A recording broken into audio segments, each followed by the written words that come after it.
আসসালামু আলাইকুম বন্ধুগণ। যাই হোক, অবশেষে আপনাদের জন্য একটা খুশির খবর নিয়ে আসলাম। সেটা হচ্ছে যে আমাদের বন্ধ হতে যাচ্ছে আমাদের ডিবি প্রধান হারুন সাহেবের ভাতের হোটেল। ইদানিং তার কর্মকাণ্ডে নাকি প্রধানমন্ত্রী শেখ হাসিনা ত্যক্ত বিরক্ত, সো তারে নাকি স্বেচ্ছা অবসরে পাঠাবে। তো যাই হোক, মানুষ যখন খুব বেশি কথায় আছে অতিবার বেরোনা ঝরে পড়ে যাবে, বেশি ছোটো থেকে না ছাগলে পড়ে খাবে।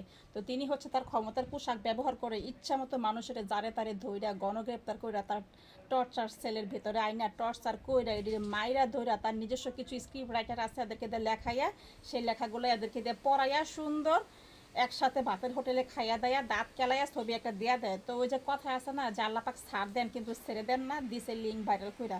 এখন তার কর্মকাণ্ডে মাননীয় প্রধানমন্ত্রী বলে ত্যক্ত বিরক্ত। তো যাই হোক, ওনার আবার লিঙ্ক ভাইরাল হয়েছে। তো মানে আমি আমি অবশ্য সেই লিঙ্ক দেখি নাই, শুনতাছি আর কি। তো ইতিহাস থেকে শিক্ষা নেন যে যখন আপনি রিটায়ার করবেন তখন দুর্নীতি দমন কমিশনরে এই আপনার লোকেরাই বলে দিবে যে আমলনামা ঘাটাতে। তো দুর্নীতি দমন কমিশন এসে দিব আমলনামা ঘাটা। এরপরে দেখবো যে গত 4-5 বছরে আপনি কি কামাইছেন। এরপরে মনে করেন যে আপনি গ্রেপ্তারের ভয়ে বউ বাচ্চা নিয়ে দেখা যায় যে ওই বেনজির আহমেদ আমার চাচা, আচ্ছা থুকু চাচা করলে আবার রাগুইব। তো আমাদের যে সাবেক পুলিশের মহাপরিচালক আবার র্যাবের মহাপরিচালক বেনজির আহমেদের মতো সপরিবার নিয়ে বিদেশে পলান দেওয়ান লাগবো। দেশের যে সম্পত্তিটি করছেন নিজের খাওয়ান যেত না। তো এই জন্যই বলে যে আল্লাহ পাক ছাড় দেন কিন্তু ছেড়ে দেন না।